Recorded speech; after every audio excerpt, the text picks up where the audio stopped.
Well, net farm income is down by 42% since 2013, and it's set to decline another 11.5% in 2017. But if there is a silver lining to this dark old cloud, it's that the latest downturn follows a historic boom for ag commodity prices. Not much solace, though, for those who are losing as much farm equity in 2 years as they gained in the previous 4. With more, here's our Austin Moore. There has always been a romance associated with agriculture. The farmer in his field, the rancher on the range, each harnessing the soil and the rain to feed a hungry world.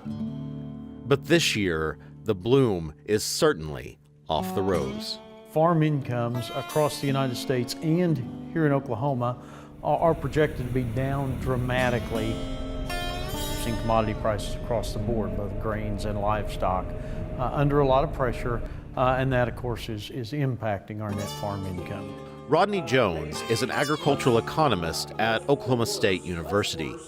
He recently joined fellow economist Kim Anderson and Derrell at OSU's Rural Outlook Conference. You see all those crazy things like cash cows and all that kind of stuff. To better understand this drop in income, we first look at cattle with Peel. We had this phenomenal run-up in prices from 2013 into 2015. We peaked and we expected even that we'd probably gone a little too far. What nobody really did expect was how dramatically we would see prices adjust. So we're seeing prices now that are, 40 to 45% lower than they were this time last year. And Anderson tells us the situation is equally upside down for wheat farmers, where a surplus of wheat worldwide has left our local numbers in the red.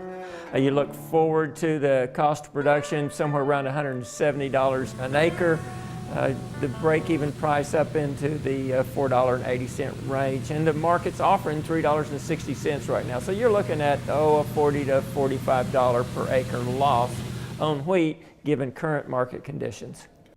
Leaving farmers with the complicated analysis of managing for loss, meaning some will have to spend money only to reduce the amount of money they eventually lose. So we got to look at the net return of each input on this wheat from now until we get it in the bin and harvest it. And as Jones reminds us, these impacts echo throughout rural communities. When we don't have money to spend replacing vehicles, replacing family living items, buying consumable items for the home, that obviously has a ripple effect, especially in our rural communities, areas that rely heavily on the agricultural industry. So where will an upturn come? For grains, Anderson says, look to the skies. It's weather, and it's not weather in the United States. It's weather in the foreign production countries, so Russia, Ukraine, the European Union, Australia, Argentina. What we're going to do, like we saw in 2010, where we got a $6 move in a 6-month time period, is we lost crops in the European Union, we lost them in former Soviet Union countries, we lost them in Argentina and Australia, and we got that $6 price move. You don't know when it's going to happen, and when it happens, you've got to have the wheat to sell then, because you can't wait till it happens and then grow the wheat. For cattle, the path forward means weathering a different kind of storm. Most of the time we talk about fundamentals and we talk about supply and demand, and ultimately those factors are what's going to dominate where we end up. The path to get there can be dramatically altered by emotions in the market, and particularly what has happened as a result of this dramatic adjustment down in prices is the entire cattle complex is really operating in fear right now. It's scared, we're falling, it's much faster than we expected, we don't know where the bottom is. And so we've got everybody panicked, and fear sort of becomes self-sustaining. But fear leads to inaction, something Peel says is truly not sustainable. If you're in the cattle business or in the crop production business or any other business, you got to get off the sidelines. You can run for cover for a while, but sooner or later you got to get back in the game.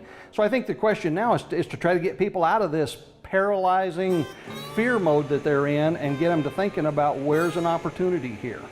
Because in those opportunities, this rough patch can be left behind and a new chapter turned in this great American romance.